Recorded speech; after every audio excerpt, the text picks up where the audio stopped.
Lundag sa kakaibang mundo ng kaba sa Kwento ng Kaba. Alamin ang kwentong puno ng takot at kababalaghan. Mag-subscribe, like, at share na, at huwag kakalimutang mag-share ng iyong kakaibang karanasan. Sigaw ng kaluluwang ligaw sa aming paaralan. Bata pa lang ako ay mahilig na akong magbasa ng mga nakakatakot na kwento. Ngunit hindi ko inakala na sa sarili kong paaralan, mararanasan ko ang pinakanakakatakot na kwento ng aking buhay. Nagsimula ang lahat nung nag-aaral ako sa isang kilalang paaralan dito sa aming probinsya. Ang aming paaralan ay may 3 palapag at ang pinakahuling palapag ay bihirang pinupuntahan ng mga estudyante. Ayon sa kwento, may isang estudyanteng nagpakamatay doon ilang taon na ang nakalipas. Simula noon, marami na ang nagsasabing nakakarinig sila ng iyak at sigaw tuwing gabi. Isang gabi, matapos ang aming practice sa teatro, naiwan ako sa paaralan kasama ang aking kaibigan na si Lisa. Abala kami sa pag-aayos ng mga gamit nang biglang naputol ang kuryente. Ang katahimikan ng paligid ay tila ba humihigop sa lahat ng ingay. Sa dilim, narinig namin ang isang malakas na sigaw mula sa 3 palapag. Nagtinginan kami ni Lisa, halatang takot na takot. "Narinig mo ba yon?" tanong niya, nanginginig ang boses. "Oo, narinig ko," sagot ko, pilit pinapalakas ang loob ko. Siguro naman hindi yon totoo, di ba? Ngunit bago pa man namin maisipang umalis, naramdaman namin ang bigat ng isang malamig na hangin na tila bumalot sa aming katawan. At sa dulo ng pasilyo, nakita namin ang isang hugis ng tao, malabo at parang usok, ngunit malinaw na may mukha. Isang mukhang puno ng galit at paghihirap. Nagtakbuhan kami ni Liza pababa ng hagdan, ngunit tila ang bawat hakbang ay nagiging mas mabagal at mas mabigat. Parang habol kami ng isang anino na hindi namin matakasan. Sa bawat liko, naririnig namin ang mga yabag na kasunod namin at ang mga sigaw na tila nanggagaling sa ilalim ng lupa. Nakarating kami sa pintuan ng gymnasium at doon kami nagtagpo ng aming guro na si Mr. Reyes. "Anong nangyayari sa inyo?" tanong niya, kita sa mukha ang pag-aalala. "Hindi kami nagbibiro, sir. May multo sa taas," sabi ko, halos hindi makahinga sa takot. Tinawagan ni Mr. Reyes ang janitor na si Mang Nestor para suriin ang 3 palapag. Habang hinihintay namin ang kanilang pagbalik, naririnig pa rin namin ang mga sigaw at iyak na parang nagmumula sa kaloob-looban ng paaralan. Ngunit nang bumalik sila, sinabi nilang wala silang nakita o narinig. "Imposible," bulong ko sa sarili. Narinig namin mismo. Mula noon, lagi ko nang daladala ang kwento ng gabing iyon. Laging laman ng isip ko ang tanong, sino ang kaluluwang iyon at bakit hindi pa siya matahimik? Babalik pa kaya siya? At sa tuwing dumadaan ako sa 3 palapag, hindi ko mapigilang maramdaman ang malamig na hangin at ang bigat ng mga matang nakamasid mula sa dilim. Ano nga bang nangyari sa estudyanteng iyon? At bakit tila sa amin humihingi ng tulong ang kanyang ligaw na kaluluwa? Matapos ang insidente sa 3 palapag, halos hindi na ako makatulog. Tuwing ipipikit ko ang aking mga mata, bumabalik sa aking isipan ang mukha ng kaluluwang ligaw na nakita namin ni Lisa. Parang naririnig ko pa rin ang kanyang mga sigaw at mga yabag na sumusunod sa amin. Isang linggo ang lumipas at may nakuha kaming balita mula kay Mang Nestor. Ayon sa kanya, ilang taon na ang nakalipas, may isang estudyante na nagngangalang Ana na nagtapos sa 3 palapag ng kanilang buhay. Si Ana ay palaging binubuli ng kanyang mga kaklase dahil sa kanyang pagkatao. Hindi kinaya ni Ana ang lahat ng pang-aapi at isang gabi, natagpuan siyang wala ng buhay sa banyo ng 3 palapag. Napagdesisyunan naming bumalik sa 3 palapag kasama si Lisa. Gusto naming malaman ang buong katotohanan at kung paano namin matutulungan ang ligaw na kaluluwa ni Ana na matahimik. Dala-dala namin ang mga kandila at rosaryo bilang proteksyon, umaasang magbibigay ito ng liwanag sa madilim na bahagi ng aming paaralan. Pag-akyat namin sa 3 palapag, ramdam agad namin ang bigat ng hangin.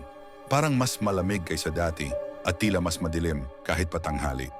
Tahimik ang buong palapag, pero sa kabila ng katahimikan, parang naririnig ko ang mabigat na hininga ng isang tao sa likod namin. "Dito na tayo," sabi ni Lisa, nanginginig ang boses. Habang papalapit kami sa banyo, biglang sumara ang pinto ng malakas. Nagulat kami at halos mapasigaw sa takot. Pilit naming binuksan ang pinto, Pero parang may kung anong puwersa ang nagpipigil dito.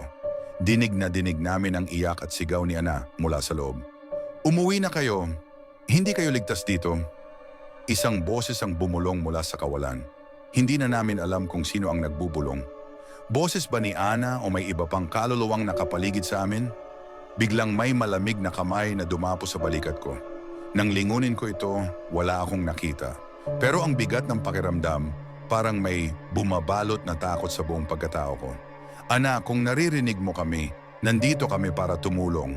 Sigaw ko, umaasang maririnig niya. Ngunit sa halip na tumigil ang mga sigaw, mas lalo pa itong lumakas. Naramdaman ko ang mga luha ko na nag-uumapaw. Hindi ko alam kung dahil sa takot o sa awa para kay Ana.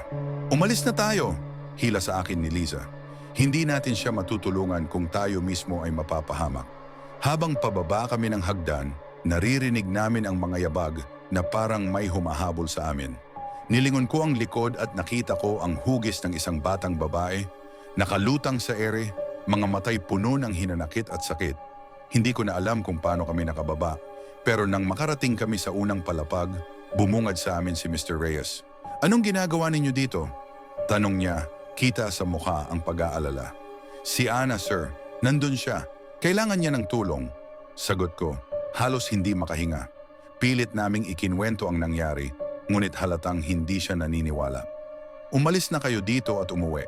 Huwag na kayong babalik sa ikatlong palapag. Habang pauwi kami, isang tanong ang gumugulo sa isip ko. Paano namin matutulungan si Ana kung walang naniniwala sa amin? At paano kung bumalik siya para kunin kami? Sa kabila ng lahat, alam kong kailangan kong bumalik. Hindi ko kayang hayaan na manatiling ligaw ang kanyang kaluluwa. Pero sa muling pagbalik ko, kakailanganin ko ng mas matinding lakas ng loob. At higit sa lahat, kailangan ko ng tulong ng mga taong may kakayahang makipag-usap sa mga espiritu. Hindi ako makatulog ng ilang gabi. Patuloy kong naririnig ang iyak ni Ana, at kahit saan ako magpunta, pakiramdam ko ay may mga matang nagmamasid sa akin. Desperado akong makahanap ng solusyon, kaya't nagdesisyon akong humingi ng tulong sa isang espiritista na kilala sa aming bayan, si Aling Celia. Isang gabi, kasama ko si Aling Celia at si Liza, bumalik kami sa paaralan. Tahimik ang buong paligid at tanging mga yabag namin ang maririnig. Pag-akyat namin sa ikatlong palapag, sinimulan ni Aling Celia ang kanyang ritual. Naglagay siya ng mga kandila at sinunog ang insenso na nagbibigay ng kakaibang amoy. Huwag kayong magsasalita anuman ang marinig ninyo, paalala ni Aling Celia. Ang kanyang mga matay, seryoso at puno ng pagkadeterminado. Kailangan nating magpakita ng respeto kay Ana. Nagsimula ang ritual at unti-unting lumamig ang paligid. Biglang namatay ang mga ilaw at tanging mga kandila na lang ang nagbibigay liwanag sa aming paligid. Narinig ko na naman ang iyak ni Ana, ngunit ngayon mas malapit at mas malinaw. Halos maramdaman ko ang kanyang hinagpis sa bawat hikbi. Naririto na siya, bulong ni Aling Celia. Ana, ipakita mo sa amin ang iyong sarili. Nandito kami para tumulong. Biglang nagbago ang hangin at naramdaman namin ang presensya ni Ana. Sa sulok ng silid, nakita namin ang kanyang anyo, isang batang babae na puno ng puot at sakit. Ang kanyang mga mata ay walang buhay ngunit puno ng hinanakit. Bakit kayo nandito? Tanong ni Ana. Ang kanyang boses ay malamig at puno ng galit. Wala kayong magagawa para matulungan ako. Hindi totoo yan, Ana, sagot ni Aling Celia. Ang kanyang boses ay puno ng pagkaawa. Nandito kami para gabayan ka papunta sa liwanag. Ngunit tila hindi nakikinig si Ana. Unti-unti siyang lumapit sa amin at naramdaman ko ang bigat ng kanyang presensya. Parang hinihigop ng kanyang kaluluwa ang aming enerhiya at nagpatuloy ang kanyang sigaw na tila nagmumula sa kaibuturan ng kanyang kaluluwa. Nang biglang may malamig na hangin na humampas sa akin, napaatras ako at nahulog ang isang kandila. Ang apoy nito ay kumalat sa mga papel na nasa sahig at nagsimulang magliyab ang silid. Sinubukan naming apulahin ang apoy, ngunit tila mas lalo itong lumalaki. Umalis na tayo dito, sigaw ni Aling Celia. Hinila kami palabas ng silid. Hindi natin siya matutulungan ngayon. Kailangan nating bumalik na mas handa. Habang tumatakbo kami pababa ng hagdan, naririnig ko pa rin ang sigaw ni Ana na tila sumusunod sa amin. Puno ng takot ang aking puso, ngunit alam kong hindi ito ang huling pagkakataon na babalikan ko siya. Sa labas ng paaralan, habol-habol namin ang aming mga hininga. Hindi pa tapos to, sabi ni Aling Celia. Kailangan nating bumalik, ngunit kailangan nating maghanda ng mas mabuti. Hindi natin siya pwedeng iwan na ganito. Nagsimula kaming magplano para sa muling pagbabalik. Kailangan naming magdala ng mas maraming kagamitan at kailangan namin ang tulong ng mas maraming tao. Ngunit sa bawat hakbang na ginagawa namin, alam kong mas lalong lumalapit ang oras ng aming muling pagkikita ni Ana. Matapos ang insidenteng iyon, hindi na ako mapakali. Pumasok sa isip ko ang lahat ng mga posibilidad. Paano kung bumalik si Ana para kunin ako? Paano kung mas marami pa siyang kaluluwang kasama? Kailangan naming bumalik at sa pagkakataong ito, mas handa kami. Isang gabi, bumalik kami sa paaralan kasama si Aling Celia. Ilang kaibigan at isang pari na nagboluntaryong tumulong. Dala namin ang mga kagamitan para sa ritual, krus, banal na tubig at rosaryo. Sa bawat hakbang papunta sa ikatlong palapag, ramdam ko ang bigat ng takot at kaba. Pakiramdam ko'y hinihintay kami ni Ana sa dilim. Pagdating namin sa ikatlong palapag, tahimik ang paligid. Ang mga kandila'y inilawan at sinimulan ni Aling Celia ang ritual. Nagdasal kami habang ang pari ay nagwiwisik ng banal na tubig sa bawat sulok ng silid. Ramdam ko ang tensyon sa hangin, tila bawat segundo ay mas lalong bumibigat. Ana, naririto kami muli, sabi ni Aling Celia. Ang kanyang boses ay puno ng determinasyon. Nais ka naming tulungan na makatawid sa kabilang buhay. Pakita ka sa amin. Sa isang iglap, biglang lumamig ang paligid. Ang mga kandila'y napatay ng isang malakas na hangin at ang dilim ay nagmistulang kumain sa aming lahat. Narinig namin ang mabigat na yabag, papalapit ng papalapit. Sa dilim, nakita namin ang hugis ni Ana, mas malinaw kaysa dati. Ang kanyang mukha'y puno ng galit at puot, mga matay nagliliyab sa galit. Wala kayong magagawa, sigaw ni Ana. Ang kanyang boses ay parang yelo na tumutusok sa aming puso. Mananatili akong ligaw at maghihiganti sa lahat ng nanakit sa akin. Biglang nagwala ang mga pinto at bintana, tila may kung anong puwersa ang nagtatangkang palabasin kami. Ang mga kaibigan ko'y nagsimula ng magdasal ng malakas, habang si Aling Celia ay pilit na kinakausap si Ana. Ana, alam namin ang sakit na nararamdaman mo, sabi ni Aling Celia. Ang kanyang boses ay puno ng awa. Pero kailangan mong magpatawad. Hindi mo makakamit ang kapayapaan kung patuloy kang maghihiganti. Kasalanan nila ang lahat, sigaw ni Ana, ang kanyang anyo'y mas lalong lumabo, tila hinihigop ng dilim. Hindi nila ako pinakinggan at ngayon sila ang magdudusa. Nagsimula kaming magwisik ng banal na tubig sa kanyang direksyon, umaasang ito'y makakatulong. Ngunit tila mas lalo lang itong nagpaigting ng kanyang galit. Biglang sumigaw si Ana ng napakalakas at sa isang iglap, bumagsak ang kisame ng silid, kasabay ng malakas na pag-uga ng buong gusali. Umalis na tayo dito, sigaw ng pari, hinila kami papalabas. Hindi na natin siya kayang tulungan sa ngayon. Kailangan natin ng mas malakas na puwersa. Habang pababa kami ng hagdan, naririnig pa rin namin ang mga sigaw ni Ana na tila nagmumula sa kailaliman ng lupa. Ang bawat hakbang ay tila ba nagiging mas mabigat at ang bawat hiningay puno ng takot at kaba. Paglabas namin ng gusali, habol-habol namin ang aming hininga. Hindi pa ito tapos, sabi ni Aling Celia, ang kanyang mga matay puno ng pag-aalala. Kailangan nating bumalik pero hindi na tayo maaaring magkamali. Si Anay puno ng galit at puot at kailangan nating magdala ng mas maraming tulong. Sa kabila ng lahat, alam kong babalik kami. Ang sigaw ni Ana ay hindi basta-basta mawawala sa aking isipan. At sa muling pagbabalik namin, kailangang magtapos na ang kanyang paghihirap at ang aming takot ay kailangang mapalitan ng kapayapaan. Ang mga araw ay dumaan na parang alingaw-ngaw ng isang masamang panaginip. Hindi ko makalimutan ang mga sigaw ni Ana, ang malamig niyang presensya at ang mukha niyang puno ng puot. Habang lumalapit ang araw ng aming muling pagbabalik, lalo akong kinabahan. Pakiramdam ko isang hakbang na lang at masasakop na ako ng dilim. Sa huli, nagdesisyon kaming bumalik sa paaralan. Kasama namin si Aling Celia, ang pari at ilang eksperto sa paranormal. Bawat isa sa amin ay may dalang kagamitan, mga kandila, banal na tubig, krus at insenso. Maging ang mga kaibigan ko ay nagdala ng mga proteksyon, mga bagay na maaaring makatulong laban sa puwersa ng dilim. Sa gabing iyon, tahimik ang paligid ng paaralan. Walang ibang tao, tila kami lang ang nasa buong mundo. Pag-akyat namin sa ikatlong palapag, ramdam namin ang bigat ng hangin. Parang hinihigop ng bawat hakbang ang lakas namin at bawat isa'y tahimik na nagdarasal na sana'y maging matagumpay ang aming misyon. Sinimulan ni Aling Celia ang ritual. Ang bawat dasal ay tila umaabot sa kaloob-looban ng paaralan, umaasang makapagbigay ng liwanag sa madilim na paligid. Habang nagwiwisik ang pari ng banal na tubig, naramdaman ko ang bigat ng presensya ni Ana.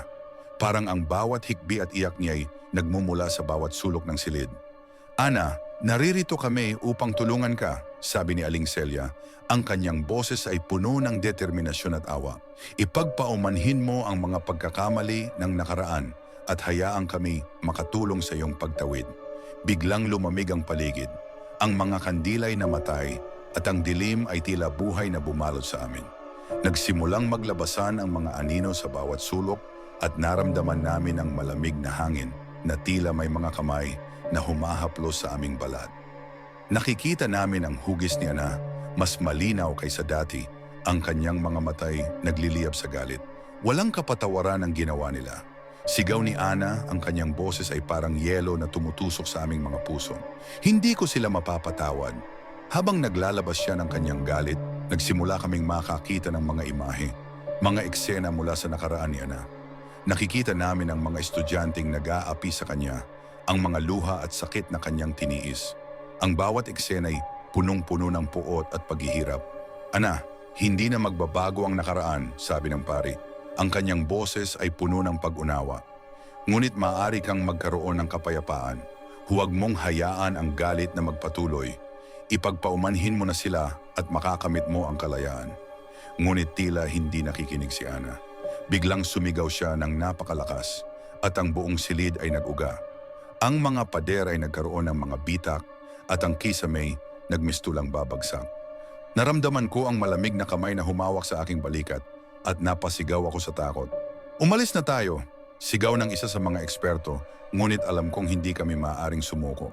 Kailangan naming ituloy ang ritual kahit pabuhay namin ang kapalit. Sa huling pagkakataon, nagtipon kami sa gitna ng silid. Nagdasal kami ng sabay-sabay, umaasang maririnig kami ng kaluluwa ni Ana. Ang bawat salita ay puno ng pag-asa at ang bawat hikbi puno ng awa. Sa huli nakita namin si Ana na nakatayo sa gitna ng silid. Ang kanyang anyo'y nagbago, hindi na siya puno ng galit, kundi ng pagkalito at kalungkutan. Ayoko na ng ganito, sabi niya, ang kanyang boses ay puno ng hinagpis. Gusto ko ng matahimik. Ipapaubayan na namin ang iyong kaluluwa sa liwanag, sabi ni Aling Celia, at itinuloy ang dasal. Biglang lumiwanag ang buong paligid at naramdaman namin ang mainit na hangin na bumalot sa amin. Ang mga anino'y naglaho at ang sigaw ni Anay nagbago sa hikbi ng kapatawaran. Sa wakas, nakita naming naglaho na ang kaluluwa ni Ana. Ang kanyang mukha ay puno ng kapayapaan at ang buong paligid ay nagkaroon ng kakaibang liwanag. Alam naming natapos na ang kanyang paghihirap at sa wakas siya'y matahimik na. Ngunit sa bawat sulok ng aking isipan, hindi ko malilimutan ang mga sigaw ni Ana. Ang bawat hikbis parang alingaw-ngaw na patuloy na magpapaalala sa akin ng kaluluwang ligaw na sa wakas ay natagpuan ang kanyang kapayapaan. Sa wakas, ang paghihirap ni Ana ay natapos na. Ang kanyang kaluluwa ay nakahanap ng kapayapaan at ang buong paaralan ay tila nabalot ng bagong liwanag. Ang mga pader na dating puno ng puot at takot ay ngayon ay nagmistulang tahimik at mapayapa. Bumaba kami ni Aling Celia at ng mga kasama, daleang pakiramdam ng kaluwagan. Ang tagumpay ng aming misyon ay hindi lamang para kay Ana, kundi para rin sa amin na nakaranas ng kakaibang takot at kaba. Sa labas ng paaralan, huminto kami saglit upang magpasalamat sa isa't isa. Salamat sa inyong lahat, sabi ni Aling Celia. Ang kanyang mga mata ay puno ng awa at pagod. Ang inyong tapang at determinasyon ang nagbigay daan upang matulungan natin si Ana.